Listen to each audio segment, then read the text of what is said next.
Surf's up. We're looking pretty quickly here at the big surprise roster move of the season that FaZe decided to actually just bench EliGE, who killed FaZe, according to Sponge. Hey guys, the sponsor of this video is Skin Club, the case opening website. They've been getting extremely involved with the esports space lately, sponsoring teams like Vitality, the Mongols, Saw. They recently sponsored the HLTV Awards, which they were kind enough to fly me out to. So if you like my content on here or on my Twitch, check out their community portal on their website to consume more esports related and focused content by people like myself, Kerrigan, and James Banks. There are deeper dive articles, tier lists from people like myself, and articles about pro skin loadouts. I also publish some of my content monthly over there, so be sure to give them a look. They're bringing in jcobbb. This is weird for a couple of reasons.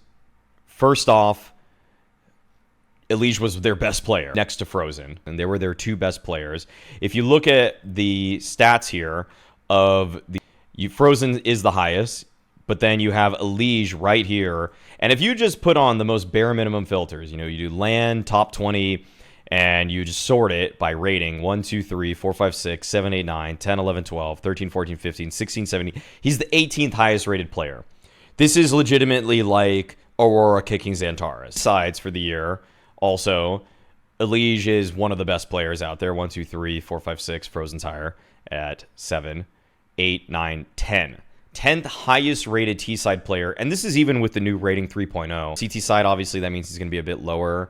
How far down is he? So he's right there next to actually Brokey, EliGE, and Rain. They're all clustered.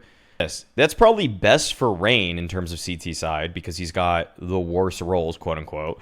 But then it's kind of bad for Brokey, who has the op and should be the highest rated. And then EliGE should probably be higher than Rain too.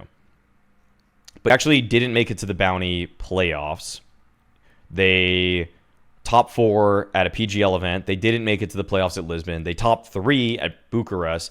They just missed the playoffs of Melbourne. They only won against, I think, a single team at the Rivals. Then at Dallas, they didn't make playoffs. But the Austin Major, they peaked at top 8. This was with Simple instead of Brokey, of course. They just missed out on the playoffs of Cologne. And then they came in last place at the Esports World Cup. And they didn't even make it to the playoffs of the Bounty again. So this is obviously well beneath the pedigree of FaZe. Either way, getting jcobbb in the stead of EliGE is a surprise move. Apogee was the first and foremost aspect of this that I am going to bring up is that Apogee was the team that Kerrigan's wife was the mental coach of, or I know she had some sort of management position on the team.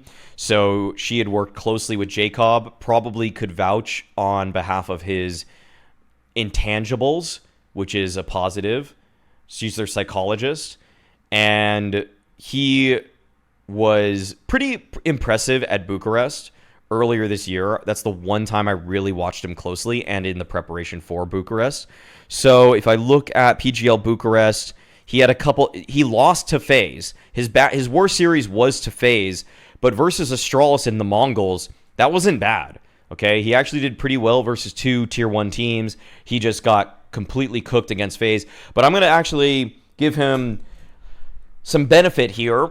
That's because the style that Apogee play is basically calls out of spawn every single round on T side. They were basically just running strat book roulette every single round. And if you were a real tier 1 team that could read what the offense was doing, you would just get cooked alive. So I thought that the individual ability on jcobbb was pretty apparent. As Kassad would say, he is sharp. So jcobbb kind of came out of nowhere on this Apogee team, which is, they've been really grinding for a long time. Looking at the highlights is always going to make these kinds of players look good, but he looks explosive. He was aggressive. He was taking a lot of the duels early on. I think he actually played many of the positions that EliGE slotted into. So the 1-for-1 is pretty good. And the ability here is pretty clear. The main thing for me, and the biggest aspect of what the big point regarding this move is not that FaZe are getting a skill upgrade. It's not that they're getting a player that is 1-for-1 better than EliGE. But it was clear, as we can now just pull back the curtain on all of this, EliGE didn't work that well with the FaZe players, okay? He had a bit of the way that he wanted to do it, which clashed with the way that Kerrigan wanted to do it. EliGE wanted to play in his own style, the way that he thought was proper, and that sort of vision clearly did not align with how FaZe felt like they needed to be running their team, or really Kerrigan.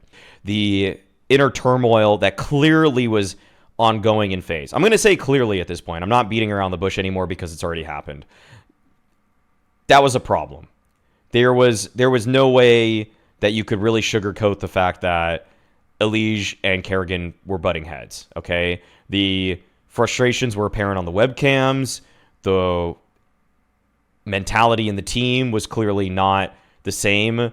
When they were losing series, and I think this is one thing that was more than apparent across 2022, 2023, 2024, FaZe was a team that you never really could put away. They were probably the hardest team to put away.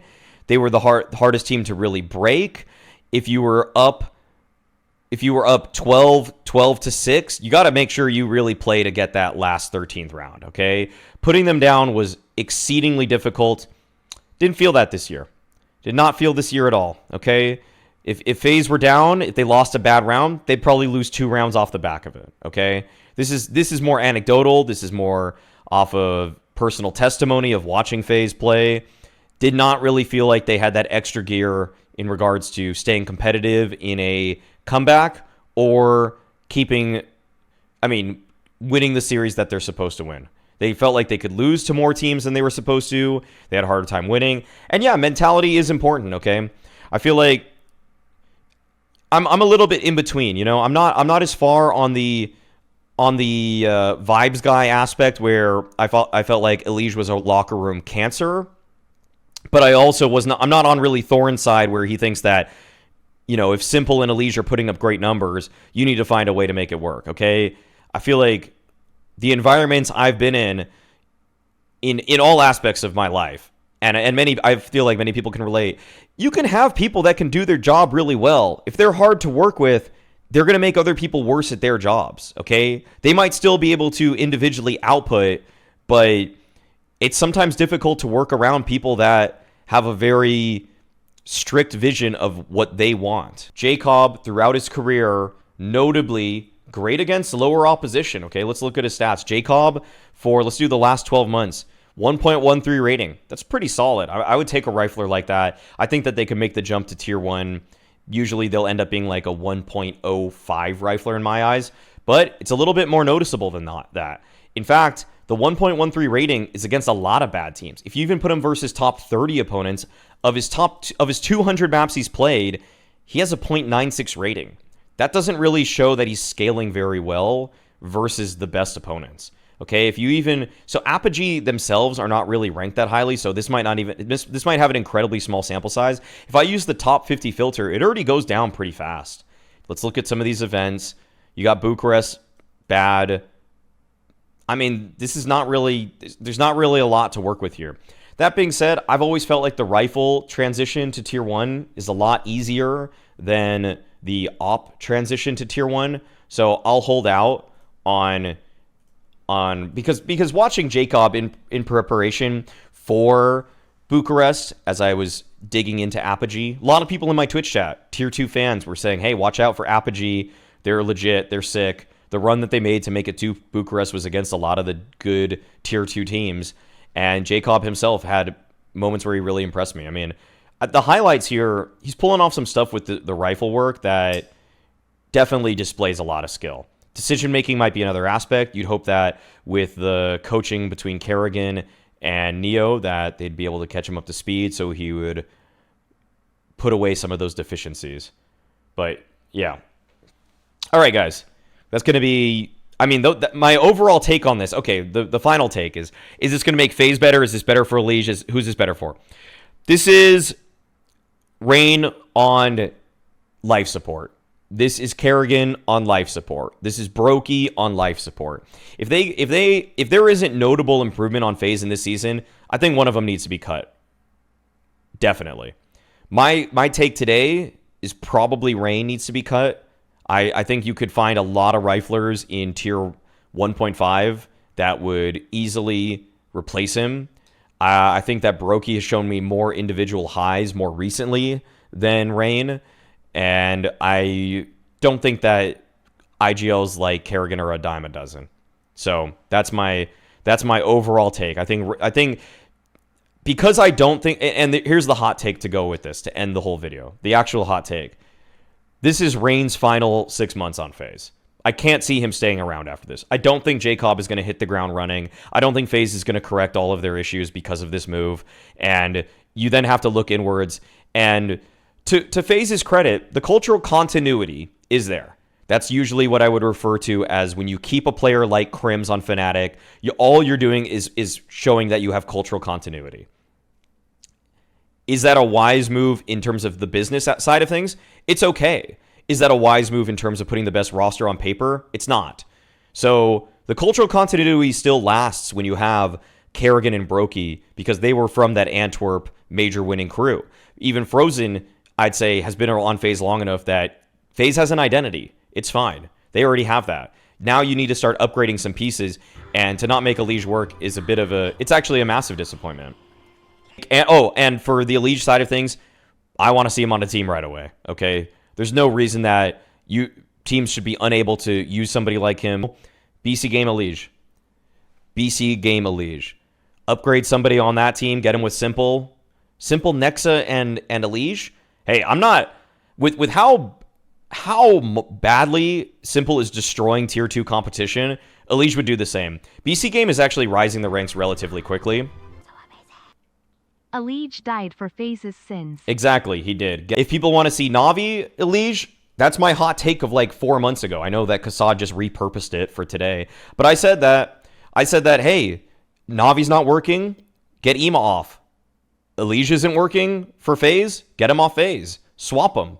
But if you want to even just take the singular aspect of that, just give me EliGE. If EliGE was on Navi for Ema or Makaze, I'm game. I think that this is actually going to end up being fine for EliGE. I think that this is bad for FaZe, and I think this is good for whoever gets EliGE. Okay, that's my final take on all of this.